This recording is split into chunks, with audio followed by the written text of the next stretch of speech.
எத பத்தி பார்க்க போறோம் அப்படின்னா வந்து நெறைய பேர் பார்த்தீங்கன்னா, ஜெர்மன்ல வந்து ஃப்ரீயா படிக்கலாம். ஃபீஸ் எல்லாமே உங்களுக்கு அட்மிஷன் பண்ணி தரும். நர்சிங் ஃப்ரீயா படிக்கலாம். டியூஷன் ஃபீஸ் கிடையாதுன்னு நெறைய பேர் சொல்லியிருப்பாங்க.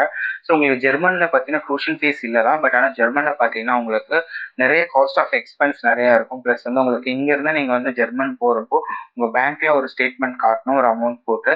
நெக்ஸ்ட் வந்து அங்க டியூஷன் ஃபீஸ்லாம் எவ்ரி செமஸ்டர் நீங்க பார்த்தீங்கன்னா, நெறைய காலேஜ்ல வந்து பார்த்தீங்கன்னா, சோசியல் கான்ட்ரிபியூஷன் ஒரு ஃபீஸ் வாங்க. அது நீங்க பே பண்ணி தான் ஆகணும். Plus hostel and mess fees நீங்க பே பண்ற மாரி இருக்கும்.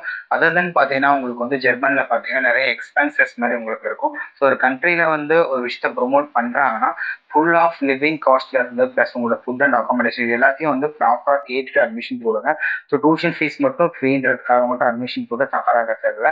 ஏன்னா ஆல்ரெடி ஒரு பேரண்ட்ஸ் இந்த மாதிரி சஃபர் ஆயிருக்காங்க இந்த வீடியோஸ் போதும். இப்போ நீங்க ஜெர்மன்ல அட்மிஷன் போறப்போ அவங்களோட லாங்குவேஜ் நீங்க படிக்கிற மாதிரி இருக்கும். சைல்டேஸ் எக்ஸாம்ஸ் கிளியர் பண்றப்போ ப்ராப்பரா நம்ம நார்ம்ஸ் என்னன்னு பார்த்து அட்மிஷன் போடுங்க.